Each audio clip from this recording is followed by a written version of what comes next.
ушул жумалыкты мамлекеттик бүт бардык университеттерде өтүлүп атат. Бирок азыр кийинчи ушул биздин Ош мамлекеттик университетинде башталат. Ош мунун студенттери үчүн санариптик мейкиндиктерде маалыматтык сабаттуулук каталышында семинар болду. Мында билим алуучулар жалган маалыматтарды айырмалап билүүсү, өзгөчө онлайн түрдө жайылтылган маалыматты анализдеп жайылтууну окуу үйрөнүштү. Бул иш-чара окуу жайдын жыйындар залында уюштурулду. Медиа сабаттуулук жөн гана журналисттерге арналуу болбош керек.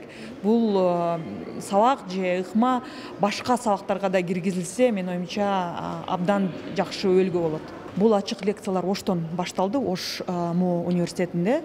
Андан тышкары түштөн кийин Жалал Абад, эртең Бишкек, бүрсү күнү дагы Бишкек, Ысык көл, Талас, Нарын, анын Баткен менен бүтүрөбүз. Буйруса 9 жожго барабыз. Текшердим долбоорунун тренерлери жаштарга маалыматты кантип анализдөө керек, критикалык ой жүгүртүүнү колдонуунун жол жобосу, ар түрдүү маалымат булактарын талдай алуусу тууралуу маалымат беришти. Семинардын жүрүшүндө студенттер менен суроо жооп болуп, активдүү катышкан студенттерге атайын белектер тапшырылды. Чоң рахмат.